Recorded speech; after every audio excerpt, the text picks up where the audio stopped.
वजह यह है कि सब पुरुष अपनी पत्नियों से ऊब जाते, कोई कहता है कोई नहीं कहता, कोई झेल लेता है कोई नहीं झेल पाता, कोई इधर उधर से रास्ते निकाल लेता है, पीछे के दरवाजे से कोई नहीं निकाल पाता। लेकिन जब तुम पीछे का रास्ता निकालोगे तो अपराध भाव पैदा होगा, गिल्ट पैदा होगा, क्योंकि वो पंडित पुरोहितों की आवाज तुम्हारे भीतर भरी हुई, वो कहेंगे कि तुम पाप कर रहे हो। तब घबराहट पैदा होगी, बेचैनी पैदा होगी। पत्नियां तो सोच ही नहीं सकती, अगर सोचेंगी भी तो भी अपराध भाव पैदा हो जाएगा। करना तो दूर, अगर दूसरा पुरुष उन्हें सुंदर भी मालूम पड़ेगा तो भी उनके भीतर बेचैनी पैदा हो जाएगी, कैसे हुआ। इसलिए उन्होंने तो अपने को बिल्कुल जड़ कर लिया, संवेदना को ही मार डाला है। इसलिए भारत की स्त्रियां एक अर्थ में आत्महीन हो गई। आत्महीन होना पड़ा है, नहीं तो अपराधी होना पड़े।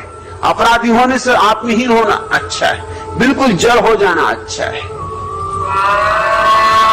और पुरुष आत्महीन तो नहीं हुए, लेकिन तब अपराध की भावना पकड़ती। दोष व्यवस्था का है, व्यक्ति का नहीं। हमें व्यवस्था बदलनी होगी, हमें एक व्यवस्था देनी चाहिए जिसमें पुरुष और स्त्रियां साथ रहें, लेकिन इतने बंधन में नहीं जितने बंधन में हम उन्हें रख रहे हैं। और मनोवैज्ञानिकों का यह अनुभव है पिछले 50 वर्षों का, मेरा यह अनुभव है मेरे अपने आश्रम का, जहां सैकड़ों जोड़े रह रहे हैं, कि अगर कभी कभी कोई पुरुष किसी स्त्री के साथ दिन 2 दिन के लिए बिता दे, या कोई स्त्री किसी पुरुष के साथ दिन 2 दिन को बिता दे, तो इससे उनके आपसी संबंध खराब नहीं होते, गहरे होते। ये बात उल्टी लगेगी और रूढ़िग्रस्त लोगों के लिए तो मां पाप की लगेगी, मगर मैं तो सत्य ही कहने को मजबूर हूं, लगे जिसको जैसा लगना हो। मैंने तो कसम खाई है कि जो सत्य है उसे वैसा ही कहूंगा जैसा है, नग्न ही कहूंगा, उस पर वस्त्र भी नहीं डालूंगा। सत्य यह है कि अगर पति पत्नी का संबंध गहरा करना हो, अगर सिर्फ औपचारिक ना रखना हो, तो हमें इतनी स्वतंत्रता देनी चाहिए कि पुरुष कभी किसी और स्त्री के साथ जाए तो इससे पत्नी बेचैन ना हो, परेशान ना हो, और अगर पत्नी कभी किसी पुरुष के साथ चली जाए तो पति बेचैन ना हो, परेशान ना हो। इससे उनका दाम्पत्य नष्ट नहीं होगा, इससे उनके दाम्पत्य में पुनर्जीवन आ जाएगा। अगर उस नवाब को 2-4 दिन दूसरी सब्जी खाने को मिली होती और फिर भिंडी मिलती तो फिर भिंडी में रस आता, फिर भिंडी अच्छी लगती। इससे कुछ गहराई में बाधा नहीं आएगी, इससे गहराई बढ़ेगी। इसमें अपराध भाव की कोई भी आवश्यकता नहीं। श्री मोदी, मैं ये कहना चाहूंगा कि छोड़ो अपराध भाव। अगर तुम्हें लगता है कि तुम्हारी पत्नी तुम्हारी काम वासना को तृप्त नहीं कर पाती, तो किसकी पत्नी कर पाती, किसका पति कर पाता है? और अगर तुम्हें कभी किसी दूसरी स्त्री में रस मालूम होता है तो अपराध भाव से मत भरो, अन्यथा दोहरी मुश्किलें होंगी। अगर अपराध भाव से भरे तुमने किसी स्त्री से कोई संबंध भी बनाया तो उससे भी तुम्हें तृप्ति नहीं मिलेगी, क्योंकि वो अपराध भाव बीच में खड़ा रहेगा, वो दीवार बनी रहेगी। तुम उसको प्रेम करते समय भी जानोगे कि सिर्फ पाप कर रहे हो, गुनाह कर रहे हो, नरक में जा रहे हो, तुम अपनी पत्नी के साथ धोखा कर रहे हो। कोई अपराध भाव की जरूरत नहीं, लेकिन ये अपराध भाव तब तक तुम्हारा पीछा करेगा जब तक तुम पत्नी को भी इतनी ही स्वतंत्रता न दोगे। इतनी ही स्वतंत्रता पत्नी को भी देनी चाहिए, वह भी मनुष्य है जैसे तुम मनुष्य हो।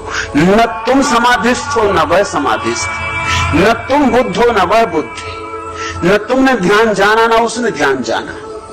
हाँ, ध्यान जान लो तो काम वासना से मुक्ति हो जाती, जब तक ध्यान नहीं जाना है तब तक तुम भी स्वतंत्रता से अपनी इंद्रियों को तृप्ति दो और अपनी पत्नी को भी तृप्ति देने दो। लेकिन पुरुष को ये बात अखर थी, वो सोचता है कि मैं तो स्वतंत्रता अनुभव करूं, लेकिन पत्नी ये बर्दाश्त के बाहर है कि कोई मुझसे कह दे कि तुम्हारी पत्नी किसी और पुरुष के साथ देखी गई, तो उसके अहंकार को चोट लगती है। अगर अहंकार को चोट लगेगी तो फिर अपराध भाव भी रहेगा, क्योंकि फिर तुम धोखा दे रहे हो, फिर तुम अपनी पत्नी के साथ बेईमानी कर रहे हो, फिर तुम्हें दिखावा करना होगा, फिर तुम्हें एक चेहरा पत्नी के सामने ओढ़ के रखना पड़ेगा कि प्रेम मैं तुझे करता हूं, सिर्फ तुझे करता हूं और किसी को नहीं, और पीछे तुम्हें दूसरा चेहरा। तुम दो चेहरे वाले आदमी हो जाओगे, दो चेहरों के बीच में तुम कसमकस में रहोगे, दुविधा में रहोगे, तुम्हारे जीवन में द्वंद्व हो जाएगा। और दो ही चेहरे होते तो ठीक थे, बड़ी मुश्किलें, कई चेहरे हो जाएंगे। मुल्ला नसरुद्दीन की पत्नी उससे कह रही थी कि देखो, जब तक मैं बर्दाश्त कर सकती हूं करती हूं, लेकिन अगर किसी दिन बात पकड़ में आ गई तो ठीक नहीं होगा। ये औरत कौन थी जो अभी रास्ते पर हमको मिली और एकदम मुस्कुरा के तुम्हारी तरफ देखा और तुम एकदम डर गए और तुम नीचे देखने लगे? ये औरत कौन थी? नसरुद्दीन ने कहा कि भाई, तू मुझसे कह रही कि वो औरत कौन थी? मैं उससे डरा हुआ हूं कि वो मुझे मिलेगी तो पूछेगी कि वो औरत कौन थी जो तुम्हारे साथ थी। झंझट तो होने वाली है। मुल्ला नसरुद्दीन की पत्नी एक दिन अपनी नौकरानी से बोली कि सुनती हो, मुझे इस बात के पक्के प्रमाण मिलने शुरू हो रहे हैं कि नसरुद्दीन अपनी टाइपिस्ट के साथ गलत संबंध बनाए हुए।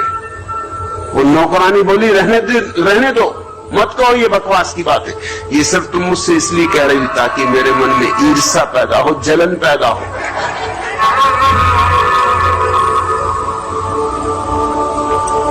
मैं ऐसी जलने मिलने वाली नहीं, मैं ऐसी बातों में पढ़ने वाली नहीं। नसरुद्दीन का प्रेम मुझसे बिल्कुल शाश्वत है। उसने खुद ही मुझसे कहा कि मेरा प्रेम अमर। ये पत्नी को पता ही नहीं था। दो ही चेहरे से काम नहीं चलेगा, बहुत चेहरे लगाने पड़ेंगे और तब झूठी होने वाली है। जितने झूठ बोलोगे उतने उपद्रव में पड़ जाओगे। मेरी सलाह है, जीवन को सहजता से जियो, प्राकृतिक ढंग से जियो। व्यवस्था भला अप्राकृतिक हो, तुम्हें कुछ अप्राकृतिक होने की जरूरत नहीं, लेकिन अपनी पत्नी के साथ भी ईमानदारी बरतो। उसको भी कहो कि तू भी स्वतंत्र है। और इससे यह अर्थ नहीं होता कि तुम अपनी पत्नी को प्रेम नहीं करती। ये भी भ्रांति पैदा की गई कि अगर प्रेम है तो एक से ही होगा। ये बात बिल्कुल फिजूल है, इस बात का कोई मूल्य नहीं। अगर प्रेम है तो निश्चित ही अनेक से होगा, ये मैं तुमसे कहता हूं। क्योंकि प्रेम कोई ऐसी चीज नहीं जो एक तो चुप जाए। जिसको फूलों से प्रेम है वो सिर्फ गुलाब के फूलों से प्रेम करेगा।